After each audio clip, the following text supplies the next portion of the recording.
ngayon? Ay, gagi, pare. Top of the food chain, pare. Tara, kape! Tara, kape! Konyo Bicolano at Robin Siena! Gagi, pare. We're not your ordinary DJs. Tara, kape! Tara, kape! Gagi, pare. Feel good to. Awa! Konyo Bicolano! Robin Siena! Paano kayo magdiwang ng holiday Ay? kapag tapos na ang Pasko? Uy! Well, wala. Hiwa-hiwalay. Back to real life na kami. Awa. Real world. Kasi may mga kanya-kanya na kaming trabaho and all. Sa mga kabisyo nating di nakakaalam, ano na kasi mga adult na yung pamilya namin. Lahat may Awa. pamilya na. So, kanya-kanya na rin kami after that. So, pagkakataon lang kasi yung Pasko para mag-reunion kami. Magsama-sama. Tapos, ano na kami, disperse after that. Ayan. PA. Kayo ba, after Christmas? Sa amin sa bahay namin, kumakapit. Kapit? Oo, kumakabit kami hanggang Three Kings, hanggang mag-Chinese New Year. Oo. Hanggat nakatayo ang Christmas tree, Pasko pa rin. Tuloy-tuloy ang ligaya. Wow. Di ba? Ang lungkot isipin kasi nga kumakapit tayo sa idea na Pasko pa rin kahit tapos na talaga. Oo. At the mere fact na parte ito ng kultura ng Pilipina, ng mga Pilipino na tayo daw sa buong mundo ang may pinakamahabang celebration ng Christmas and all. Awa, totoo. Sa sobrang haba, ayaw na ihinto. Oh. Tsaka nagkakaubusan ng budget. Oo. After the Christmas. Totoo. Tsaka yung Pasko, para naman to sa mga bata talaga eh. Di ba, Para maging masaya din talaga sila. Totoo. Kaso matanda na tayo. Ay, totoo tayo yan. yung naubusan ng pera. Di ka sure. Totoy ba to? Oh, bata pa rin. By heart. Bata pa rin siya by heart. Anyway, kabisya, ito ibibigay na namin sa iyo ang huling dalawang uri ng tao Pagtapos ng Pasko! Tara, kape! Tara, kape! Ayun, punta tayo sa number 1. Inot mo muna, ito ang mga aburido sa trabaho.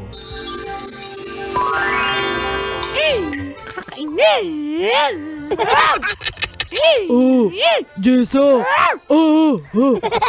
Ang aga-aga! Aburido ka na naman! Anyari na naman sa'yo! Naku, Mar, nakakainis. Bakit nga? Wag mo sabihin wala kang natanggap na regalo ng Pasko. Nag-uuma pa nga na-receive mo plus nanalo ka ba ng electric fan sa raffle? Hindi naman yun Bad trip ako dahil tapos na ang holiday. Balik trabaho na naman. Ang dami-dami kong gagawin ngayon sa opisina. Magpa-file, mag-i-email, magpo-photocopy, magbi-meeting, magdo-drawing. Diyos ko, kulang na lang paliguan ko lahat ng empleyado sa office. Bakit kasi di ka nag-leave? Paano ako magli-leave? January pa lang, inubos ko na yung leave credits ko. Ikaw naman pala Palong-palo ka naman kasi umabsent. Ayan. Uy, pero legit din to Ito ang madalas na nararamdaman ng ilang mga kabisyo nating nasa corporate ba? Or I mean, Kahit nasa saan kahit anong industry. After the Christmas talaga, tuloy-tuloy na ulit yung ratsyada ng Totoo. trabaho nila and all. Di ba nabanggit natin kanina na may tinatawag na Christmas crashing? Oo. Yung ang saya-saya mo, tapos kapag bumalik ka na sa realidad, parang ang sama-sama ng loob mo. Oo, yung tipong papasok pa lang yung 26 or 27, ayan na yung email mo dumadagsa na. Dumadagsa na yung notification sa mga Viber, sa mga communication platforms ng opisina ninyo. Sakit sa ulo. Totoo. Alam mo, pero ang isa naman nating masasabi tungkol dito, masisipag din naman talaga ang mga Pilipino. Ay, legit yan. Diba? Kasi meron akong isa pang trabaho, diba? Kasi syempre kulang yung trabaho natin.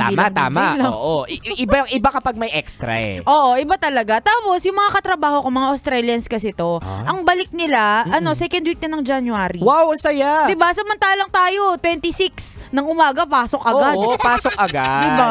Uy, nako kabisyo, dahan-dahan lang Okay lang magsipag, pero i-check mo rin sarili mo, baka lumalagpas ka na sa dingding. Multo na pala.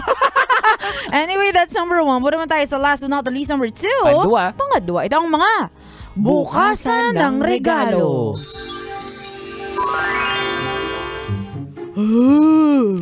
I love Christmas talaga.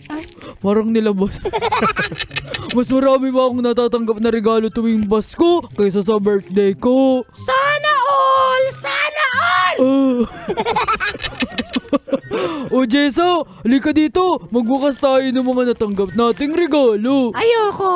Ha? No. Bakit? Wala ka bang natanggap na regalo nitong Pasko kahit isa? hindi ko sure. Anong ibig mong sabihin? Ang regalo kasing gusto ko ngayong Pasko ay hindi ko sure kung mapapasakin. Ha? Anong regalo ba yun? Manhid, ikaw. Akala ko mani.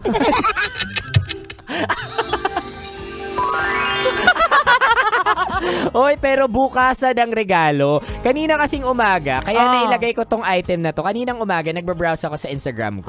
Tapos may mga story. Isa sa nakita kong story dito ay yung digital couple natin, sina Mitski. Yan. Tsaka si Jack. Taruk. Mr. and Mrs. Taruk. Nakita ko sila, nagbubukas sila nung nung mga gifts na natanggap nila as a first time couple. Diba? So sabi ko, napangiti ako doon na sabi ko, oo nga, pag nagkapamilya ako, sabi ko tuloy sa sarili ko, kapag nagkapamilya rin ako, right after Christmas, 26, doon din kami mag-iipon-ipon sa Christmas tree at magbubukas ng sabay-sabay ng regalo. And I just find it so sweet. Alam mo yun? Sabagay, totoo. Diba? Pero delayed sa inyo bakit? 26 kayo magbubukas. Mas okay yung ganun. Kami kasi 24 ng madaling araw, as in midnight. Yun yung tradisyon namin. Magbubukas Sama-sama kayo. kami. So halimbawa, nakatanggap ka ng regalo mo nung December 1, 2, 3 onwards, hindi titiisin mong hindi buksan yun. Para sa 24, marami kang bubuksan. Ay, ewan ko kung ako lang pero sa Bicol walang ganyan. Basta ma-receive mo, punit agad. Ayan. Oo, di mo na nga babasahin kung kanino galing. Basta ito na, isuot ko na to.